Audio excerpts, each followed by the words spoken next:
This video is brought to you by Green Man Gaming. Click the link below to see some amazing deals on some incredible games. I think slop games can be good sometimes. Now, when I'm talking about slop games, I'm talking about like multiplayer live service type games, and this is kind of a video defending them in a way. Now, I don't think they're good games at all, but I think they can be beneficial. This is a follow-up to my post-game depression discussion video on this channel, and I felt like I should elaborate more on my points at the end of that when I talk about beating a really good story game and then getting super burnt out at the fact you can't re-experience that incredible narrative again, trying to find it in other single player games and just not being able to get into anything, creating this sense of sadness and misery. And that's where slop shitty live service games have really benefited me. And for me, that game is Dead by Daylight. Now, I hate Dead by Daylight with all my heart. I think it is a piece of shit, dog shit game. With every update, they fix one thing and break about 5 other things, and it's not even like small things that they break like entire playable killers that you pay money for. They do this thing called kill switching them, meaning you can't play them anymore because there's a game-breaking bug on like fucking Albert Wesker where his tentacles make you clip through the wall or some shit. I don't know. It could be literally anything. This game's made on paper clips and scrap, but it comes in clutch when I've just finished a really good game. Recently, I finished Red Dead Redemption 1. I will talk about that on a backlog video, and I can't play anything else right now. I've tried playing many different games. I've tried playing Kena Bridge of Spirits. That's a game that's been on backlog for a while, and I've played High on Life 2. High on Life 2 is another example. I cannot get into it. I just can't bring myself to get into anything because none of them are going to match up to Red Dead Redemption 1's story, which is currently just stuck in my mind. So instead of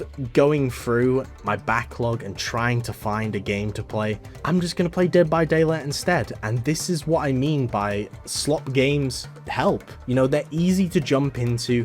You don't need to think. You don't need to get invested in anything or any of the characters.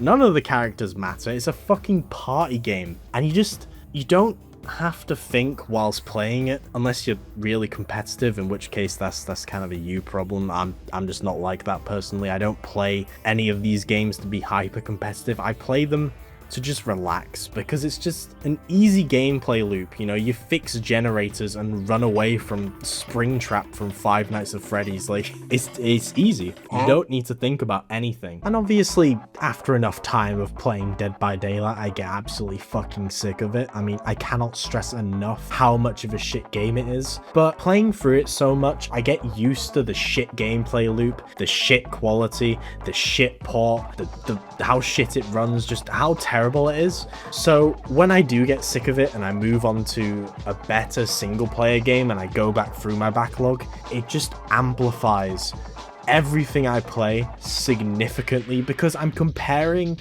a good piece of media to literal dog shit. It can even amplify some of the more of the shittier single player games too. Like if I played Dead by Daylight for a whole year and nothing else, and then after that time had passed, I played something kind of shitty like Assassin's Creed Valhalla, I would probably feel like I'd stumbled across a goldmine of content in comparison to Dead by Daylight. And Dead by Daylight is just my example.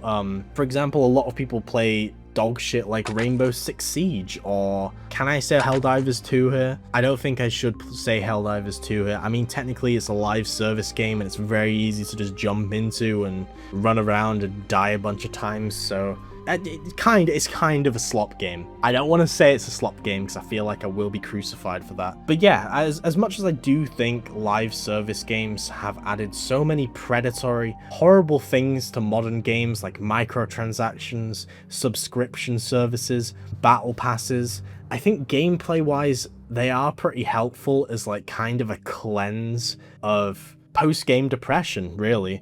Like, getting over that burnout of playing something so incredible, so mentally life-changing, that you just need to play something that is just complete and utter dog shit. And you know, playing that dog shit, you eventually get sick of it. Like, it's so easy for me to get burnt out and fed up with Dead by Daylight. Like I said, it's a piece of shit, broken, miserable game that I wouldn't recommend on my worst enemy. But finishing that and getting fed up with Dead by Daylight makes me appreciate a single player narrative, a brand new one that is refined, it is well made, and it's made with passion and care, and not some shitty corporation that just wants your money.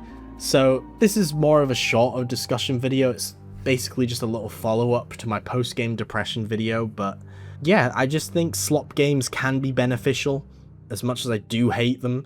And yeah, let me know what you guys think. What slop games do you usually go to after enjoying a single player game that, as much as you hate, you just keep playing? I'd really like to know. I mean, this is a discussion video, you know, I want to create a discussion in the comments. But yeah, I actually want to make way more discussion videos. I'm getting more and more confident with just recording off the cuff, and a lot of my videos on this channel currently are like pseudo list videos, so I feel like it'd be more refreshing for me to make more discussion videos like this, you know, just talking about a certain topic on certain games, like the way I talk about the way I tackle certain games, the way I deal with certain emotions and feelings when it comes to games. Hell, I might even branch out to other things in the future. Just let me know what you all think. Let me know if you enjoy these types of videos. I really want to know. Before I go, I just want to thank Green Man Gaming for supporting my channel. They're an incredible third-party storefront if you're looking for some slop games to play after playing an incredible single-player game. You can find one on here. There's so many good Steam games on here that you can get for incredible prices. There's a link below if you want to check it out. Every purchase goes towards helping supporting this channel. And yeah, thank you all so much for watching. And before I go, I just want to thank my Patreon supporters who make all of this possible. They're on the screen right now. You can see all their names. They're all incredible people, and I'm so thankful that they're willing to use their hard-earned money to support me. I also want to thank my YouTube channel members. They're the exact same as my Patreon supporters. There's so many of them now. It's actually insane that so many of you are willing to spend money just to get early access to videos. I cannot express enough how thankful I am for that. You guys are the best.